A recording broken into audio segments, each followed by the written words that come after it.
see you. My name is Lisa Montgomery, and I am the Director of the Student Center for Diversity and Inclusion here on campus. And it is truly my honor to introduce to you our keynote speaker for tonight. She is absolutely phenomenal. But first, I'd like to thank my partners at Shimer for giving me the opportunity to be a part of this really wonderful opportunity. And so I'd like to share with you right now a little bit about our guest speaker, Dr. Carol Adams. As one of the nation's most esteemed educators, Dr. Carol L. Adams helped to bring about the convergence of art and education in Chicago, particularly in its museums and public schools. As founding director of MAPS Museums and Public Schools, she worked with teachers and museum educators to develop curriculum that utilized the museums as a living teaching resource and integrated their holdings into approved lessons plans for elementary school students in Chicago public schools.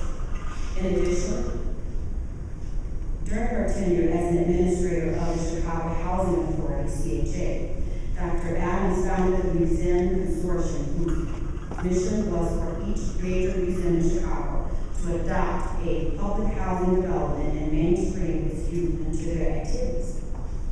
Dr. Adams has a proven track record in the fields of grantsmanship, administration, and organizational development. A consummate fundraiser, Dr. Adams has raised a staggering total of almost $400 million for a diverse and varied group of institutions of higher learning, governmental agencies, and not-for-profits. She was formerly the chairman of the African American Studies Department at Loyola University, director of the Center for the Inner City Studies at Northeastern Illinois University, and most recently, the secretary of the Illinois Department of Human Services.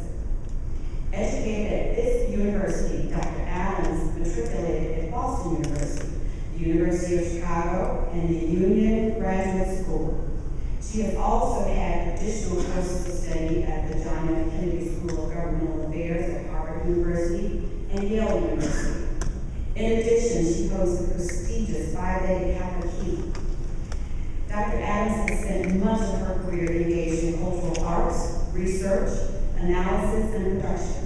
Her unique perspective on art and its integral role in shaping and defining culture and community is informed by her parallel study of sociology and Africana history and culture. Dr. Adams is affiliated with the ETA Creative Arts Foundation and the Harold Washington Research and Policy Institute. Among others, her memberships in professional associations include the American Sociological Association, the Conference of Minority Public Administrators, and the Council on Blacks in Philanthropy. Among her many awards and honors are the Illinois Arts Council Governor's Award in the Arts, the Outstanding Humanitarian Award from the NAACP, and the Outstanding Leadership Award presented by the Senior Citizens of the Chicago Housing Authority. She was recently inducted into the Central High School Hall of Fame and is the recipient of the Certificate of Merit presented by the Board of Aldermen both in her hometown of Louisville, Kentucky. Would you please join me in welcoming Dr. Carol L. Adams,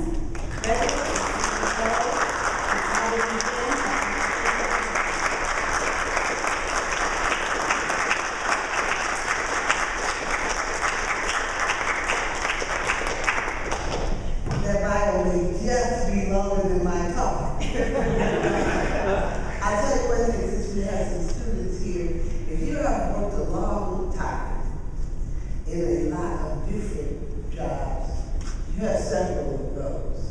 So that's a museum. If they had asked me about it before they sit there, I would say, give them the sociology, because that's what we was talking tonight. Much more than museum person.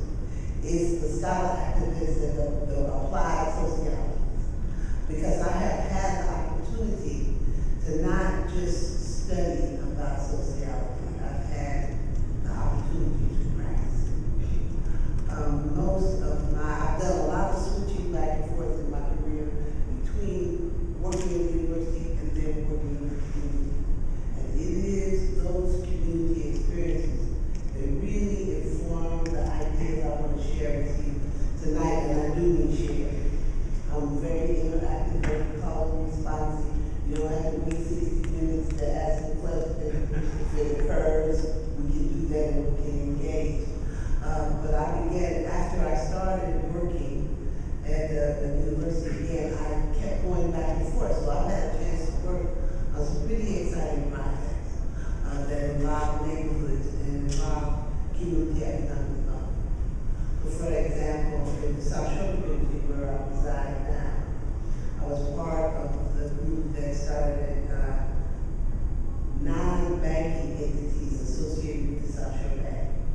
It's a sort of famous story of neighborhood banking and neighborhood community economic development. And it's a classic ethnic succession story when it comes to communities. Because South Shore was a pretty stable, middle income, predominantly white Jewish community that began to experience some integration. It was right next to the University of Chicago community that had a lot to do with that. Because in fact, it was through being a student at the University of Chicago that I got introduced to the South Shore community and lived there. Because in addition to referring people to housing in Hyde Park, they referred people to housing in South Shore. And the school bus would drop you there to the school. One of the campus buses stopped right in front of my house. So I'm there to see and experience as a participant observer the kind of succession that happens when the neighborhood reaches that classic tipping point. So at first everything's good, everybody's mixing in, everything's going on, people are similar in economic status and this and that, they're just various colors. You got some people staying and some people say, we better move before the community really changes. And you see housing start becoming available at a really, really rapid rate in the community, making a lot of changes in a very short period of time. Folks started selling some of those multi-unit buildings very, very cheaply, and the whole way they're managed is overnight. You start seeing the demise of stores that were big name stores from downtown that had their branch in South Shore, and you see the whole complexion of things literally and figuratively change in South Shore. And the South Shore Bank decides they want to leave. Well, what a lot of us don't know, and certainly I didn't know then, was the bank just can't up and leave. A bank has to get permission to leave the community. And when they apply for that permission, usually it's granted. It's just a matter of course because nobody objects to it. But there were a group of people, mainly from South Shore and Hyde Park, who objected, who understood that if the bank left the community, it was going to be one of the final straws in what would make it possible to continue investment in the community, to have loans for mortgages and businesses and those kinds of things. And a man named Ron Kraswinski was associated with the Adlai Stevenson Institute at University of Chicago, decided to put together a group of socially conscious people to buy land. And got a really strange group of investors in terms of banking, people of various types, from nuns, groups of sisters, social justice folk, a lot of folk of that type, to put together the money to buy the bank, and they raised objections when the owners wanted to leave. So of course then the owners' next thing to do, because they were denied, was they wanted to sell, and they were ready. These socially conscious types were ready to buy land. And it set precedent and made history in the state of Illinois for a bank to be denied the ability to move, for another group to buy it, and then for that group to petition the banking authorities to be able to form non-banking entities that will allow them to work on banking development. So they formed a housing group, a job training preparation group, a fund to invest in businesses, and something called the Neighborhood Institute, Neighborhood Shore Bank Institute, which was where I was, as their person in planning and research. So that was a really significant applied experience when it comes to neighborhood succession. This is by way of full disclosure of what has in fact shaped my ideas and opinion. I went back to the academia, went to Loyola, and then I came back to a community piece, and this next time it was Chicago Housing Authority. And that is like the equivalent of getting another graduate degree. Because that's when you really learn what applied means. Leroy is smiling because he was there too. So he got some of that education and some of that experience. And it really is, and for those of you who are social scientists, there's nothing better than getting the opportunity to work in this thing that you've just been looking at theoretically. And I was the first social scientist that were hired for the position that I was, because usually people who got these positions got them because they had been working at CHA for a really long time. And they just got promoted up and up.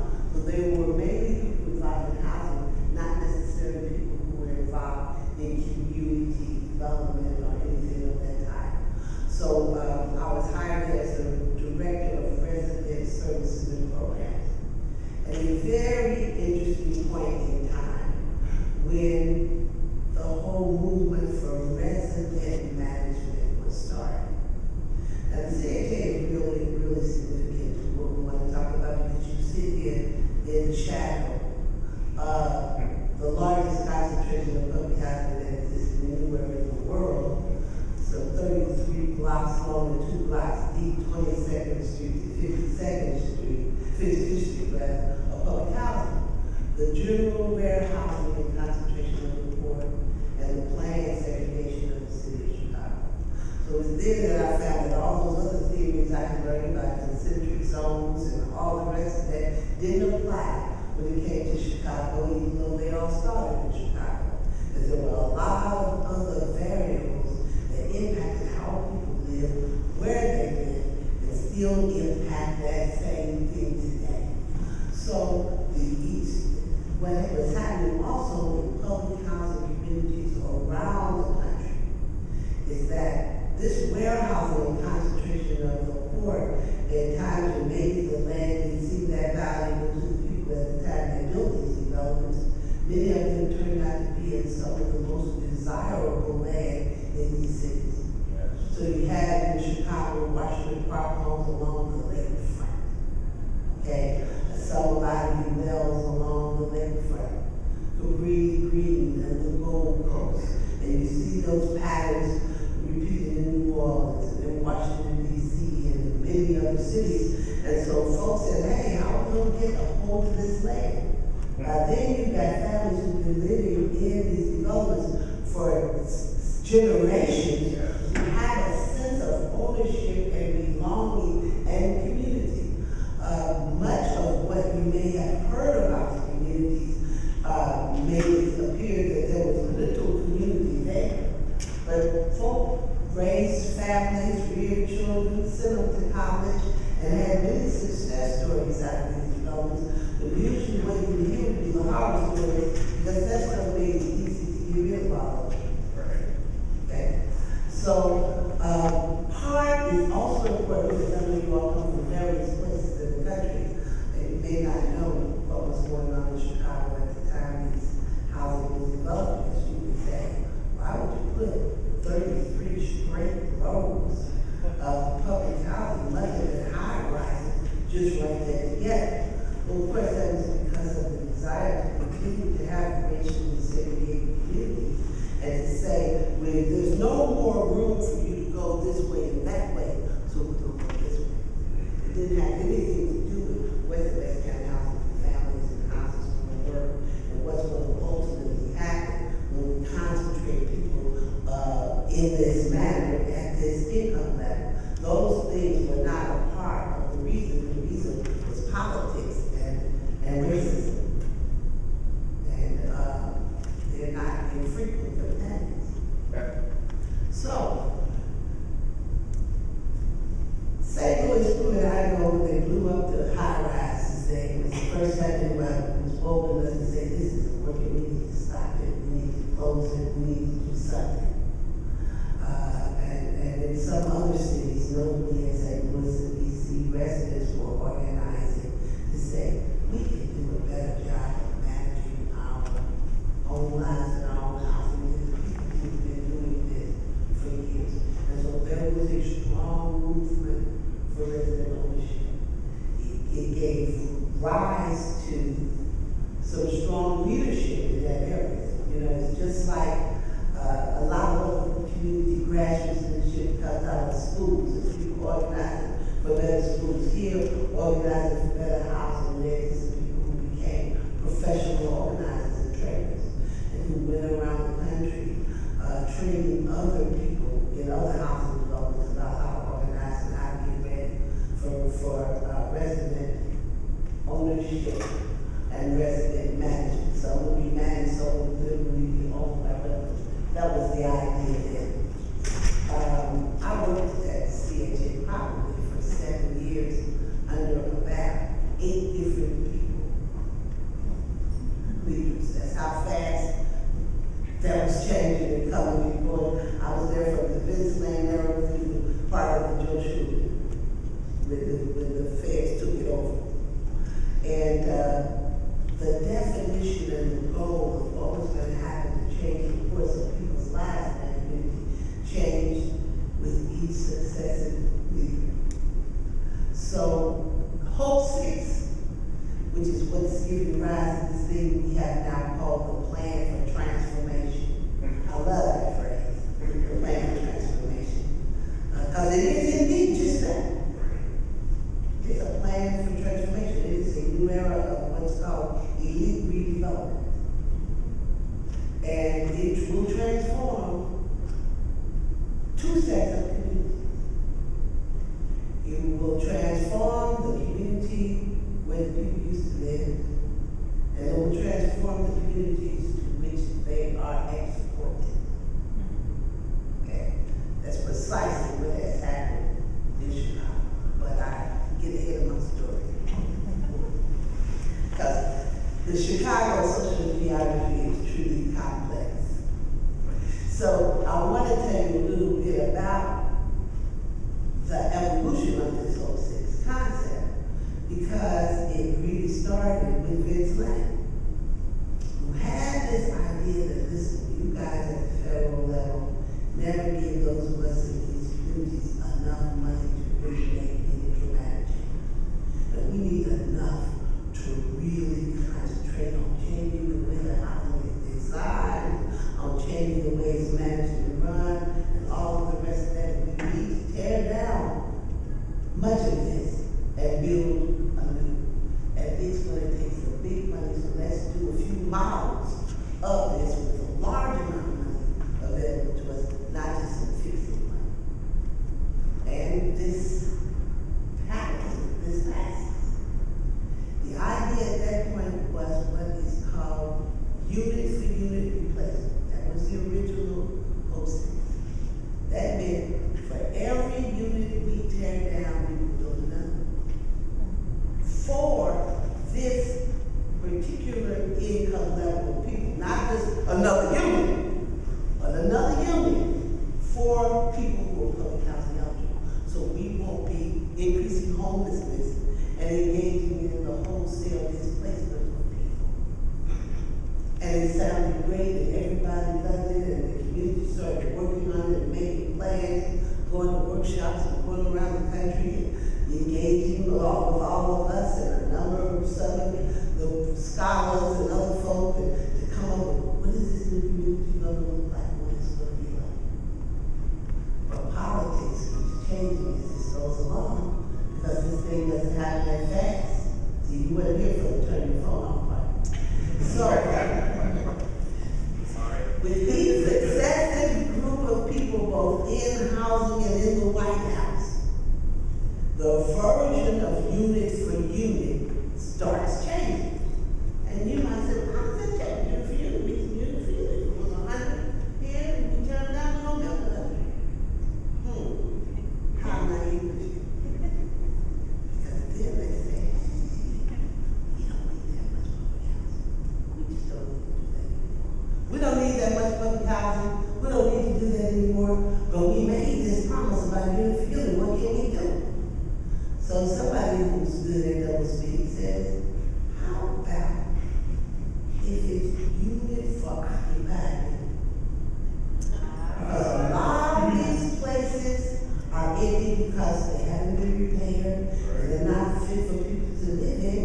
And so let's say we didn't mean unit for unit. We meant unit for occupied unit. So if 30 units are occupied in your development of that 100, you know we're going to build 70.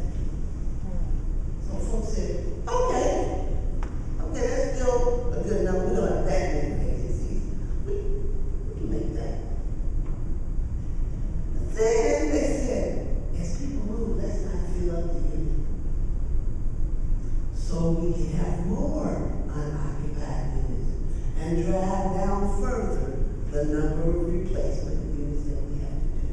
So you will see a period of time over a number of years where nothing was fixed, so that and they start renting out. And how do you have that kind of vacancies and a waiting list of almost 30,000 people who need housing? Okay, and you say, well, how do we have these vacancies and this waiting list? Simple, simple. You're not putting people in the youth. You're not filling up the housing. So you might think that that's the end of that, but no, it's not. Because the number got driven down like that, but then there's another. They said, you know, even though people have been saying this for years, that it doesn't make sense to put all those poor people together. There's no need just repeating the mistakes of the past. Warehousing the poor once again. Let's mix it up. Well, that makes sense, right? Because it doesn't make sense to warehouse all poor people together in one community. And it is better if we can get mixed income community, but it's always harder for poor people to get housing. So, what came then after unit for occupied unit was, let's do a third. Okay? Let's do 1/3 market rate housing. Let's do 1/3 moderate housing. And then let's do 1/3 for the people of the CHA. Okay? So, since the number of poor people who were eligible for CHA level rent had not reduced and dramatically as the available housing, the idea was never to build enough housing for all of those people to be able to come back. After that, then there was still another twist. And that is, well, if you have a mixed income community, the mixed income people are not going to want to live around just any old poor people. They're going to want to live around some really special poor people. And so we're going to have to come up with some rules about which poor people can actually come back. Just because you just used to live here. And we promised you that if you used to live here, you can move back when the new housing comes. That's no longer true, because some other things are happening in Washington too. Rules like, if you have a felony, you can't live in public housing. Okay?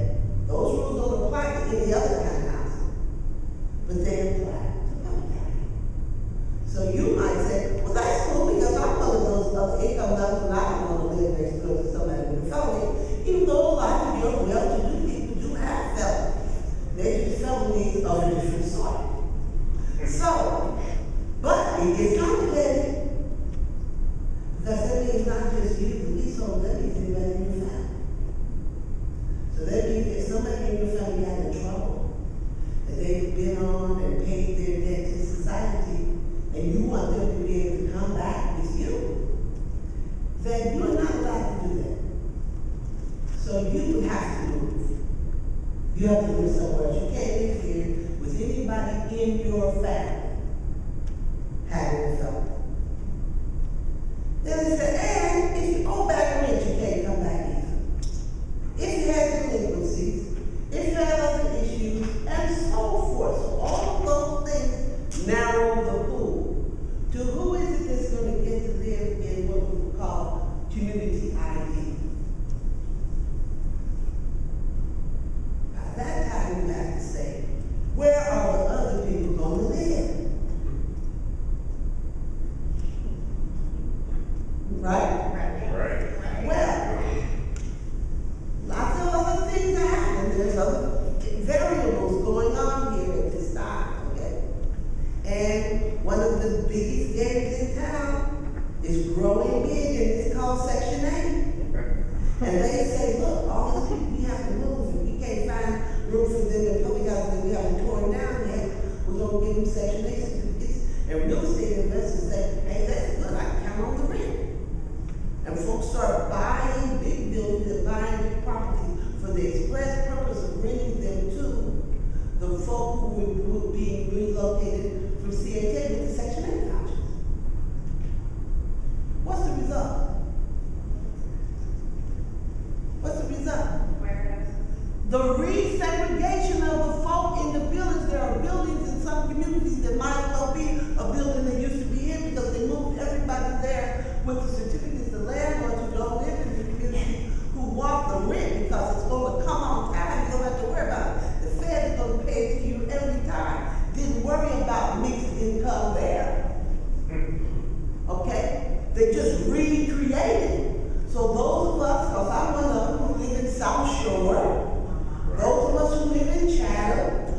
of the most stable middle income, middle class communities for blacks now have destabilized communities because there were whole buildings like this. Except they mixed everybody in. So maybe all the guys in Ivy Wells of a certain age already knew each other and belonged to the same organizations and got along with the Section 8 thing gets mixed. They're mixing it all up. And it's a lot of trouble in these communities. And so you have destabilized several communities in order to stabilize and recapture some others in this scheme of elite redevelopment. And nobody's talking about it. Okay. You've left folk who used to get certain kinds of services, because I will say this about the Chicago Housing Authority. And believe me, there's a lot of bad things I can say about it, but there was an awful lot of good things that happened when services were concentrated for people who needed them. And so in a Robert Taylor homes, you had a Boys and Girls Club, and you had child care, and you had a substance abuse program, and you had the program for moms, and you had this, and you had that. So there were a lot of things that people could access right there. The communities to which people were located didn't have many of those kinds of services. And if they did, you had to pay. So you might go to the Boys and Girls Club in Robert Taylor or Alabama for no money if you didn't get CHA. But if you moved to South Shore or to over there, you were trying to go to that Y, and your kid played basketball, you better have $200 every 16 weeks. Because it wasn't that kind of community, and it wasn't set up that way. And they didn't put any resources there for it to become that way. Thus, lots of kids hanging on the street with nowhere to go. And by the way, where are we now? Should we take down the basketball hoops for safe communities? Right? So you're saying, hey, these kids are hanging out so because they don't have anything to do. What would happen if we give them even less to do? What if you just had nothing to do? You can't afford to go to the places where you have to pay. Let's take the free routes down too. Right. You know, let's be afraid to have anything for these kids. Let's leave them to their own devices. They'll come up with something. Yeah. You know, and it's sure going to be a lot safer without that demon basketball. Now, there's one other thing that was going on when this was happening that I neglected to mention to you. People got contracts for helping people who needed to move. Okay. It had a really cute name, but I can't think of it right now. Do you remember there was a name for this? But anyway, they got paid. Okay. So you can get a contract. It's just relocation, right? Just like any good corporation. When they get new people, they're going to help them get settled in their new community and relocate and everything. So they gave out these contracts for relocation. Interesting thing about how they run. You get paid for every person, every family that you're able to successfully place somewhere where they would take them. So in other words, there's a bounty for getting some folk to take this Section 8 and to give the residents, right? But there are two kinds of areas you can move to, and they have two different rates of pay. So if you place the person in Chicago, you get a certain amount. But if you place them outside Chicago, you get more. Okay? I'm not making this up. I'm not making it up. Right. It's just the stuff people don't talk about. Okay? And so you wonder what happened in the southern suburbs for the little poor, struggling, working poor black people say, I'm gonna get out of the city, make it safe, get my kids, we're gonna move to Country Club Hills, we're gonna move here, we're gonna move there. Guess what? Here's your old neighbor. They got paid for putting them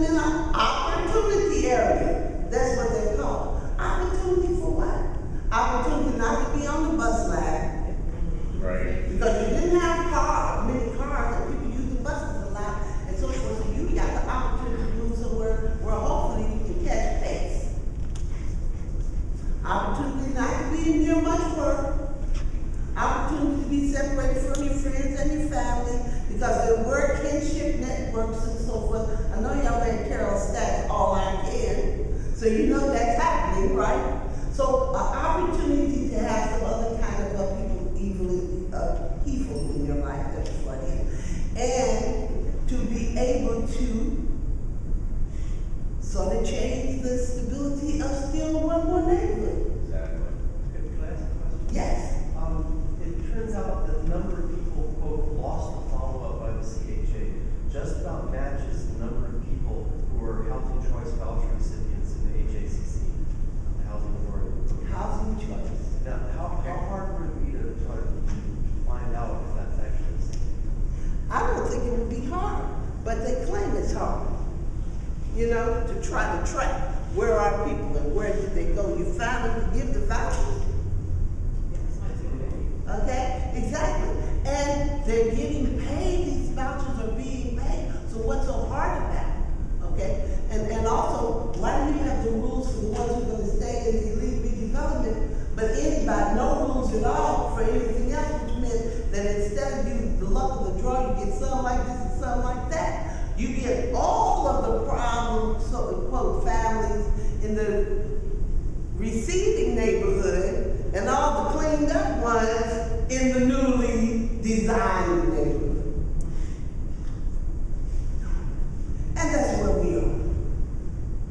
That's where we are. So we still have at that same time all the other succession patterns where folks keep trying to run a little bit ahead of everybody else.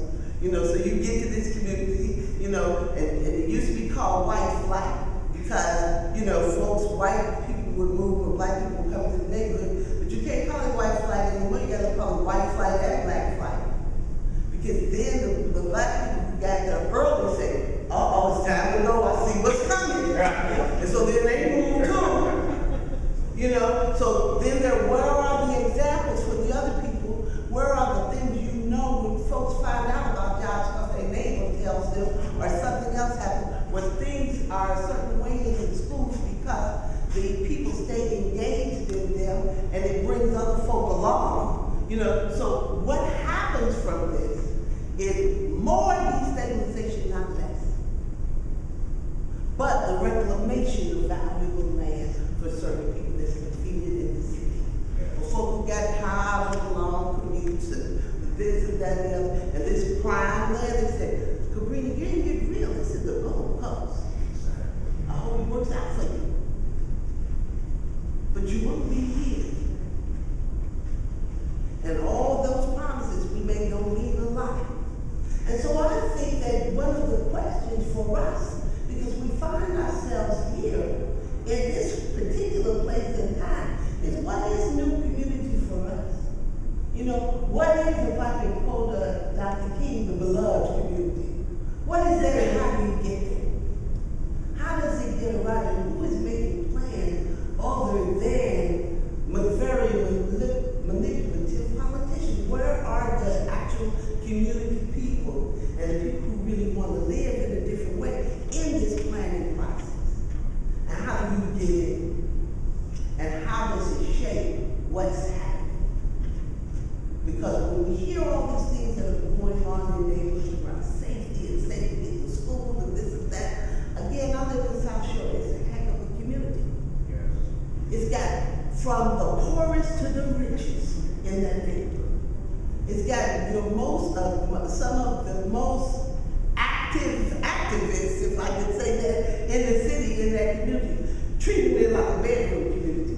You come in there, you don't sleep after you can save everybody else, but you're not looking at what's going on around you or doing anything about it or impacting it at all. And you're not impacting it at all in terms of all that you can bring to the party, because none of your kids go to school in that neighborhood. You go through a whole lot of changes around. You're going to the neighborhood school like trying to get in college. Where your kids go to elementary school and high school, you work harder on that than college. How they gonna make it through to get in one of the opportunity schools. You know, how they gonna get in with the young and what the pain, how they gonna get in this stuff. So you use your social and political capital to make that happen. So you're in the community, but you're not impacting it with all that you know and what you're resources are and what you can bring to the party if your kid went to that school. Because you'd be up there. You'd be working on it. You'd be engaged in it. So it's sort of a re-stratification in some interesting ways that has occurred in these communities, you know. And we have an institution like this right here, you know. How do you relate it to community in a real way? You got an institution like the University of Chicago still struggling. Look at that history and how long, and you know, read Crisis in Black and White by Silverman, and look at that whole struggle about Woodline, who was going to take it, and what it was going to need. And now you see the university making different kinds of overtures to the community, but it took 50 years for it to happen. It took 50 years, and then it's really been cleaned up some too. Okay, a lot of folk removed, a lot of them new, owner-occupied homes along 63rd and all that. So it's easier to make community now, because the way has been cleared. So we still look at urban removal strategies instead of reunification strategies in synergistic ways, and us really trying to look and mix it, come and look at we actually did, if we actually experienced it, and with no small amount of classism interjected in it. So I named my talk whose hood is this anyway, because the people who live in public housing have the audacity to think this was their neighborhood. And that they had, in fact, some ownership rights to it. That they could plant their roots down there. It's not a single day if I go downtown or somewhere like that, if I move around outside my house, that I don't run into somebody that said, I did not have I didn't even see it, I want to stay there, my kids just graduated college. Because when things were done that way, we were going on college trips, going on this, going on that, going on that. So folk were making it up and out because there was concentrated work on this. It wasn't just the stories that you always hear of violence and disconnectedness and alienation and absence. Let the roll call and see how many people are running, how many things that came out of public housing. And I don't mean public housing in the 40s. I mean just a couple years ago too. Right. This wasn't just old school public housing, you know. And the jury's out about what's going on with the other families, because unless there's an independent scholarship that a few people are trying to do, they're not being tracked in an honest and real way. Okay? Because when I went to human services, I forgot about that job. That was still one more graduate degree. When I went to the Department of Human Services, it was shortly after folks started getting moved out of CHA, and I was concerned. Because I knew that the programs like the lunch and the breakfast programs and what have you weren't happening in the neighborhoods that people moved to. And in the summer, there was a huge summer food program that was run in public housing for kids who would ordinarily get free lunch at school. It not only assured that they were getting the food, but it provided jobs for hundreds of women who worked those summers. Okay? So I contacted the person who was running the CHA at that time, and I said, I'm concerned about the summer food program.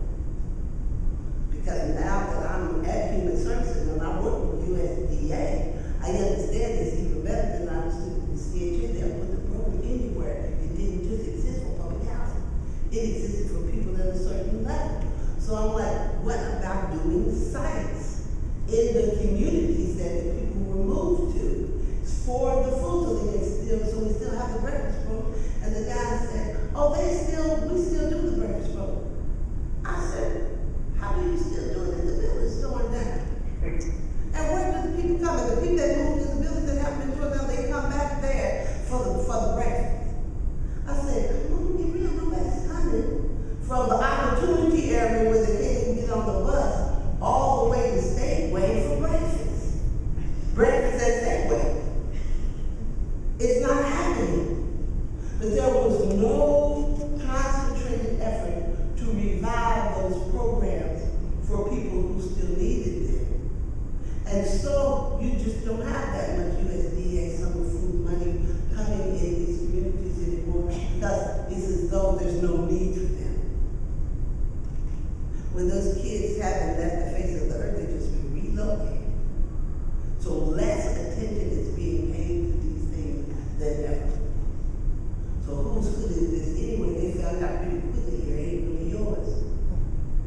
Okay, and all these things and all this training, Leroy, all that time it's been training people in resident ownership and management, this went right down the drain. Because they said, oops, we changed our mind, we're not gonna do that. We got a different plan now. Because every 4 years, sometimes every 8 years, different folk get in and have a whole new idea of what housing is supposed to be like, about how, and what kind of attention is supposed to be paid to poor people. And some of these trains get going and they can't get stopped. So the hood sure did belong to the people who lived it. You know, it was on loan. And the hood doesn't belong to those of us who think we own our houses either. Because those decisions didn't get made in consultation with us. So we just all struggling, we just haven't recognized that we in this thing together. I'm not to do much about it. So I'm on questions. I think I talked to that.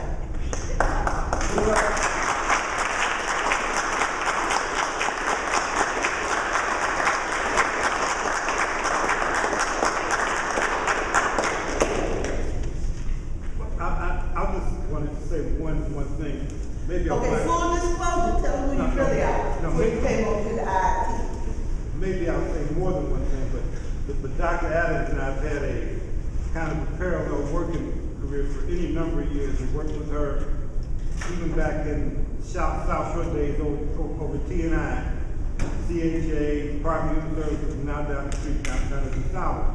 And I will co-sign everything that she said, give her additional detail. Part of the reason for the lack of maintenance on those units at CHA was the $600 million that the authority kept and didn't use for ongoing maintenance. It went in the bank that they didn't get interest on, and they had to spend it over about 1 year.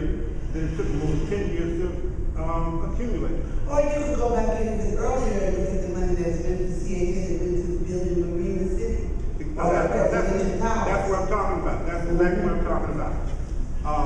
But the other area though that is significantly important that we didn't get a chance to touch on at least yet is the whole area of schools and education. Mm-hmm. So I admire you for being able to take this history and talk about it. And like she said, I've done resident management training.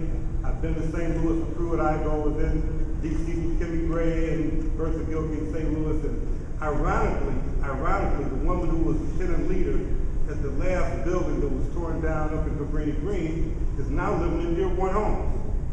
Right down some of the old leaders that are now living in the remaining public housing. That's what I'm talking about. Same true Gloria Louise Mickey.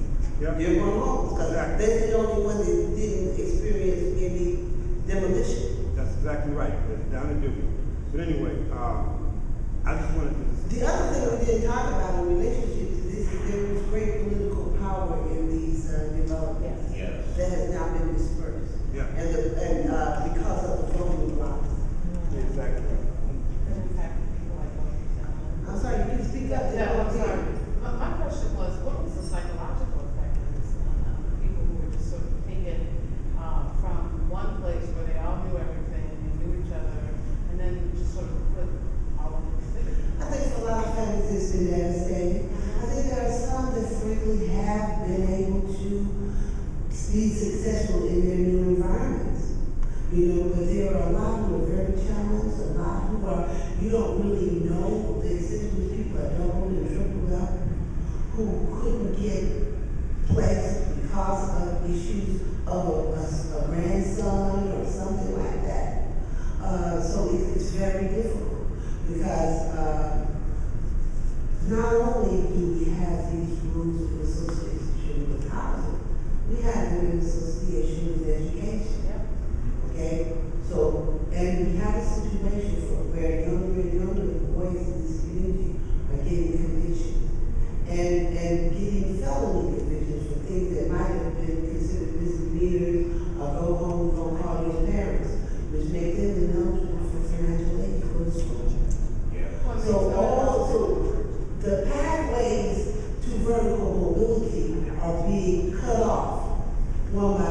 it's making it very, very difficult for people to get out alive.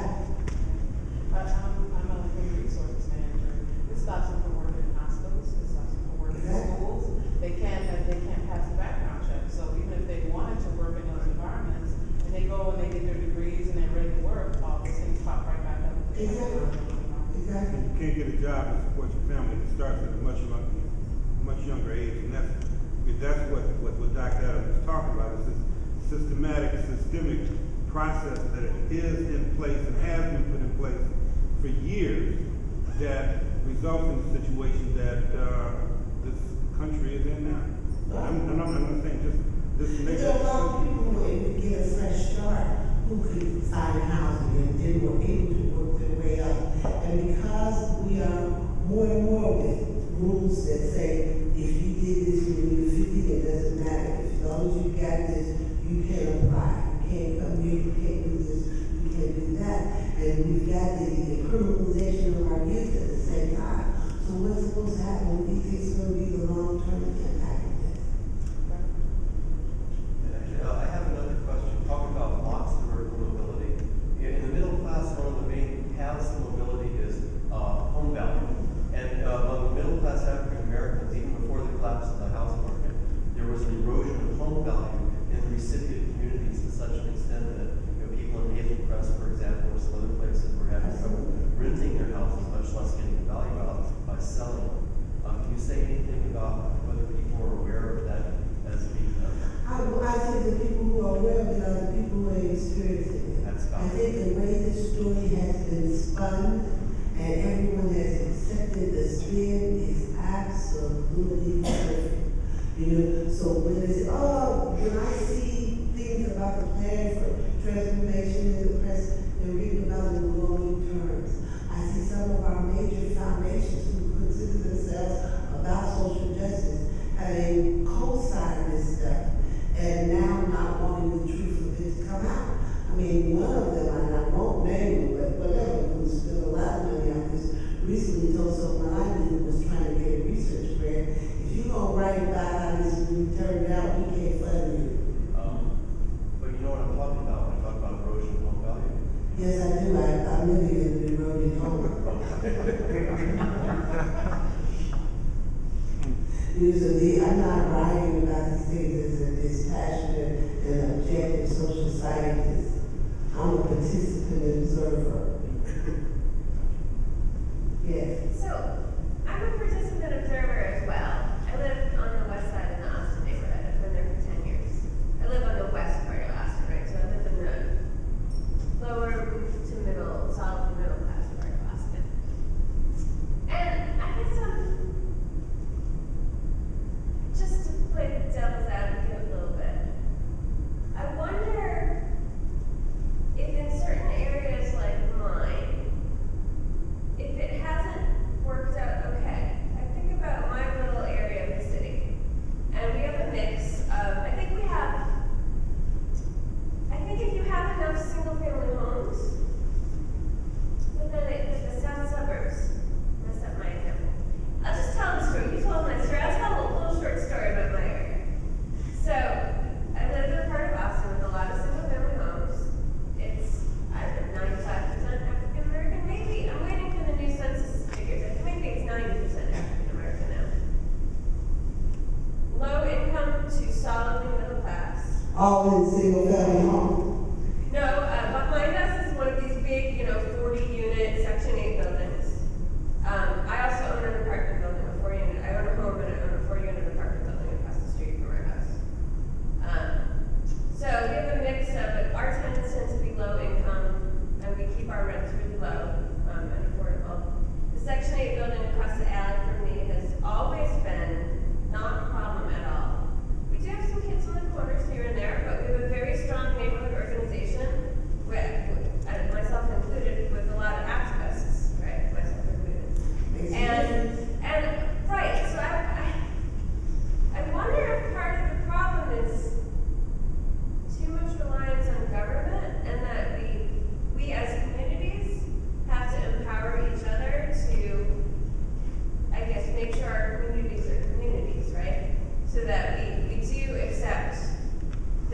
8 people in the building behind us, and our tenants that aren't Section 8, but we do actually have one tenant that's part of not a Section 8 program, but a similar non-for-profit run organization that gets subsidized housing.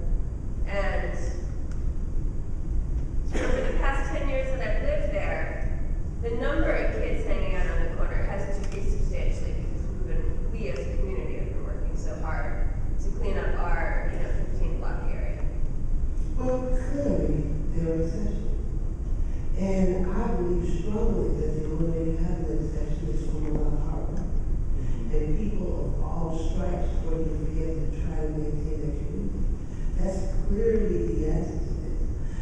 The communities that are organized do much better than those that are not. And so you find that even though South Shore had a higher income level than Woodlawn does better than South Shore because they're organized. The block clubs, the Woodlawn organization, this and that. There's somebody working on this all the time.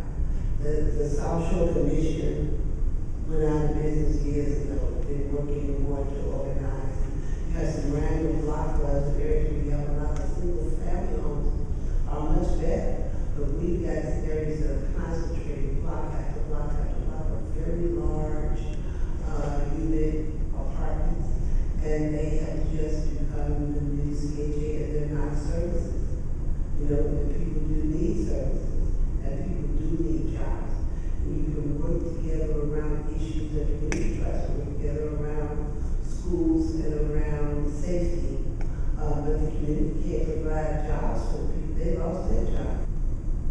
So you need some enlightened mix of this community activism and the appropriate use of the resources that you do have that are being invested in the neighborhoods. And sometimes misinvested, if I may use the word. I like the word. I just wonder how using the training that people like you and people like me are working on my PhD right now have. How can we empower more people to have this focus on the community? I think we do need to use it, and it takes us, first of all, talking about it. I don't think that there was much we could do about it if we weren't even talking about it. And it's not being talked about very much. And I approached the alderman in my community about this early on when the housing choice voucher thing was first coming up. And I said, you cannot let this just be about what happens in the city neighborhood. It's got to also be about what's happening in the city neighborhood. So why don't you look at these resources, both the governmental and the foundation? A lot of philanthropic dollars went into this thing. To look at, okay, how do we prepare the neighborhood? How do we sort of get people meeting together, working together, organizing around their mutual best interests? How does that extend to working with the schools and what have you? And it's interesting that folk just didn't want to take it on. Didn't want to take it on, didn't want to, the politics of this, that was my next degree I got by working in Springfield. It's such that if so-and-so doesn't tell you to vote for it, you ain't voting for it. In terms of the resources. And so the community has to feel strong enough to wage the fight. Grant or not, so-and-so or not. And that, if I knew how to do it, I think it really be special. I'm organized personally. I call every shooting on 71st Street. This is a couple blocks from my house. One day when there had been maybe 3 other students. And I've been engaged with the stuff that's going on in the neighborhood, but it hasn't had a lot of impact. So I decided to call everyone I knew who was the head of stuff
get out there and do it. If you think, well, just these people over here, because they said, oh, so-and-so got some funding for that, for the sake of that. Let them do that. That's just not going to work. The little handful of people they can serve in one of these programs doesn't begin to be enough, or begin to match what was happening in like neighbors died out of work. Yes, sir. Why do you think Hyde Park in particular has remained so like economically and culturally isolated? Like I walk north of 47th and south of 63rd and go off out to like Washington Park and it's entirely different neighborhoods around the area. Like You know the answer to that. I know I kind of do, but like my question is even But do you? partially. My curiosity though is even though when my dad was growing up on 55th and Kimbark, like even then in the 1950s and 60s it was still a slightly different neighborhood. It was still a different neighborhood than the surrounding areas. And I'm curious how that like began and continued to the point it is now. Sorry? You had the university there even then. Yeah. Hyde Park is a product of the University of Chicago, and to a very large extent, and to the investment that they're willing to put in the community. That makes sense. You know, you have to be. Just another point on that, in that one of the things you have to think about with universities in particular, and it just coincidentally I do work at this here at IIT, but they have 50 and 100-year plans in advance. In that, what's going on right now, and I'm just going to talk about the University of Chicago, in that they're in fact purchasing land, or have purchased land In Washington Park, east, or I should say west of King Drive, and talking about temporary structures that have a 20 to 25-year game plan. And that's the temporary structures. So if you're talking about the 1940s and 1950s and what was around 55th and Kimbark, they have a land that one of the local organizations on 60th and Stony Island has. That's a 99-year lease. They gave a nonprofit organization a 99-year lease to develop affordable housing. This is New York at the DuSable Museum at 57th and Howard Road. I mean, University of Chicago has bought up all the blocks across the street, all the way down the street. Right. So you can determine what's going on in the community when you own it, when you have enough money and enough resources to buy it. I can remember when I went to Loyola, when I was working at Loyola, and they wanted to impact some of the surrounding communities. And they got enough money to be able to say to those of us who work there, if you buy a house in this neighborhood, we will finance you at a very affordable rate because we want you guys to be in these neighborhoods. We want you in this house. And so having resources to influence is very important. Yet you can see even with all that influence, what's the responsiveness to the community when they say, could we perchance have a trauma center?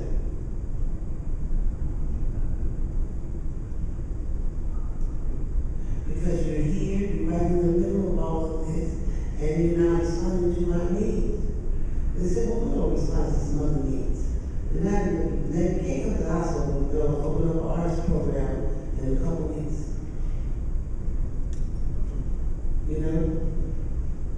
It's sort of traditional, he pays the piper. We'll determine what it is you need.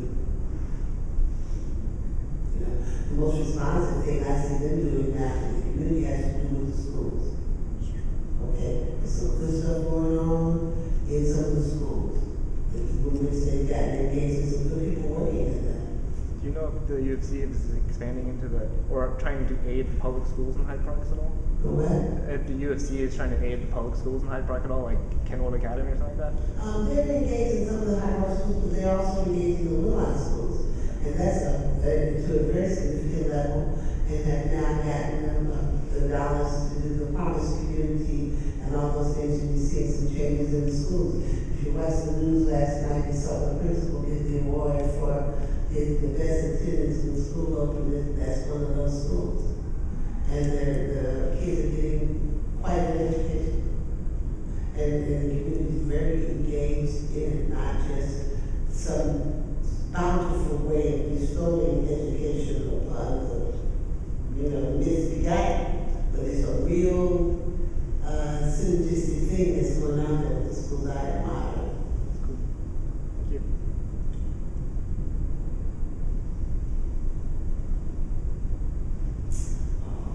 I have a question. Okay. Just in light of the question about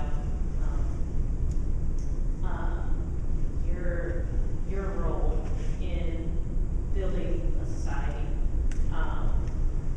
I was wondering, just because just to be clear, what are some of the main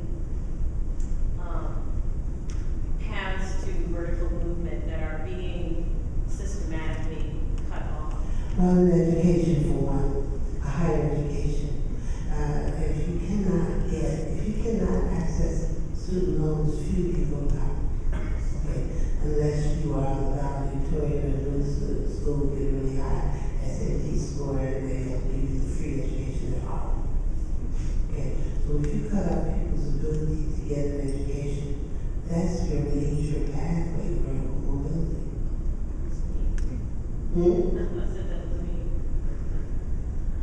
Oh, I was just saying that I almost didn't make it here because of my inability to get loans. It was really a weird sort of glitch or funky thing that happened with financial student aid, where because I applied in the fall, but I didn't go in the fall originally, I was trying to save up some money, and I didn't end up saving up enough money. But what happened was that my loans got carried over, and then subsequently, the school I'm going to, Shimer, has been able to help me out with just their limited resources. But it was sort of a I think the other thing that helps vertical mobility is work.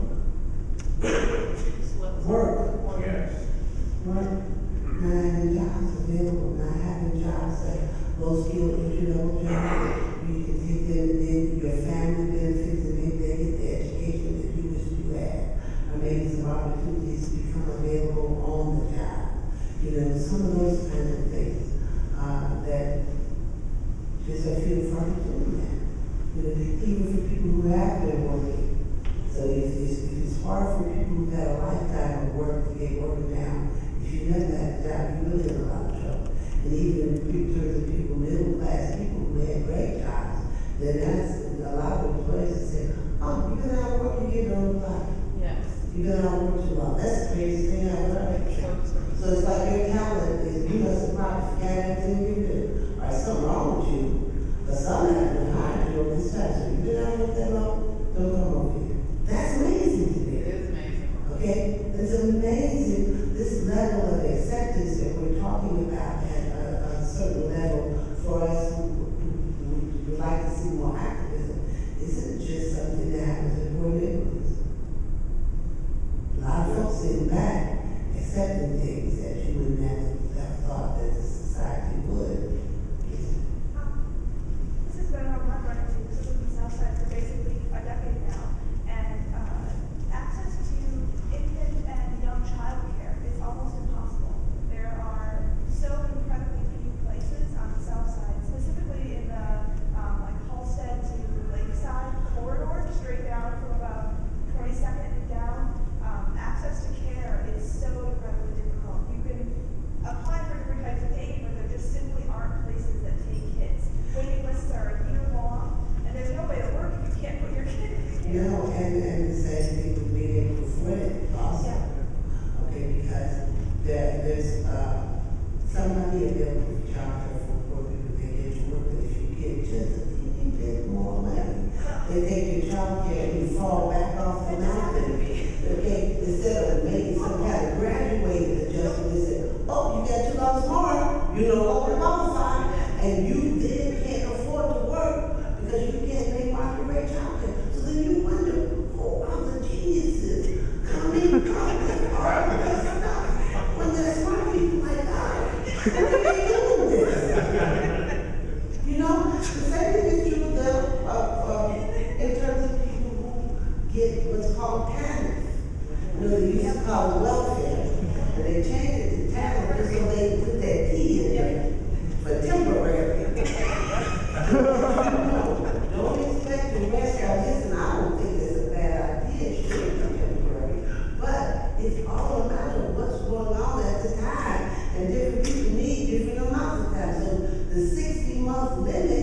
guess what?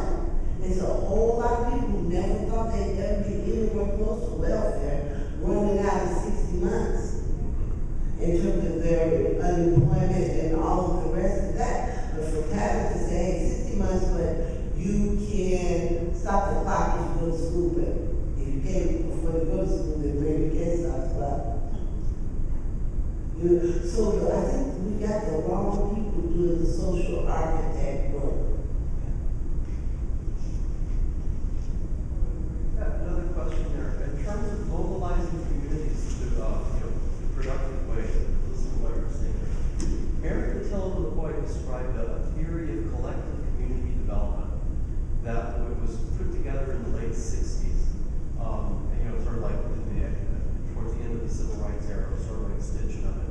Do you think it might be possible to draw on that as a way of creating an approach to getting folks from different Well, backgrounds? tell us more about it. How do you do it? What's that? I don't know what it is. What would you describe as being intention and as being something that was actually, how can I say it, the folks who were current residents, let's say this area, down this neighborhood, were sort of like invoking that theory, whereas the new middle class residents were more individualist and not really interested in cooperating. So she didn't describe actually implementing it systematically. She described it as being intention. Well, I like that word intention because, we do have to determine that this is something we want to do and reclaim our power to do it, because we're in that sort of era of powerlessness as opposed to the era when we felt like we could make anything happen that we decided to. And that's still true, except if you don't believe that it's true, then you won't do the necessary stuff, which is to your point. So I think it's how do we really engage, how do we market this? Okay? Because we have an assumption that people will do things, or we used to hope they would do it because it was the right thing. But the right thing has to be marketed, because we have decided that our response to this is to get more insulated. So just, to use crime in communities as an example, people don't determine, well, we don't get out here and fight, they just say, I'm gonna get some bars. Okay, so then you end up being locked up. You lock yourself in and you lock the kids out. You're not gonna have programs, you're not gonna have this and that for them. You'll get better bars, more alarms, more this, more that, and there we are in some kind of weird daytime. Yes. I was wondering, knowledge is common, if you could give a little bit of a timeline for some of the things that you're talking about, for example, when the locality was put in, the 33rd to 55th, when the changes in South Shore started happening, all these sort of things. I have a general idea of when they started. You're not too good at remembering numbers, but I would say the Dawson area, and Leroy, you might can help.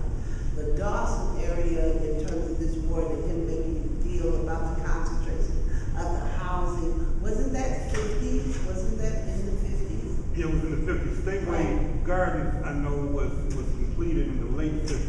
Right. See, the early public housing, that was low-rise townhousing, stuff had altogether different vibes, and it was created after the war. And it was intended for really returning vets. And then other people were able to move it, but they had very strict rules, and you had to work. And they were very close about the rules and what it took to stay. And so it was like a public housing Shriver's Road there. That changed dramatically after the high-rise thing in the 50s. And I think the management style changed in terms of what the expectations were of the residents. You had home visits. Not everyone got a chance. In the old days, they had the home visits, right. the whole thing. Not everybody got to move in public house. You have to pass a house inspection in order to move in. That was one of the first things. Then when they stopped having the house inspections, then they stopped having money go for. And you didn't have to work anymore. Yeah, and a lot of things changed. These were a series of public policy changes that were made at the federal level where the money came from. And to hear Dr. Adams talk about the deprogramming units was exactly what happened. The one-for-one to what, maybe we shouldn't use these units now as a unit, we'll use it as a library. we use it as a center. So all these were dollars that came off the table, then you added on top And of this that. whole floor is a Maybe. vacant house. Yeah. And then the other thing that happened with the high rises was the construction. The very, very cheap and poor construction and the design that wasn't oriented for families. And so, you know, if you were in one place and there was a mirror in your bathroom, it was the same mirror that was in the bathroom of the people's house next door. You know, they had hollow core doors with the specs they called for solid doors. That was in the Schwab era, and all kinds of things that made They have doors on the closets. Right, no doors on closet, cement block. So it's just a lot of sort of dehumanizing factors that make it right for upkeep, and then not sufficient upkeep and no oversight like had happened in the earlier eras of public housing. You know, so it became the housing of last resort.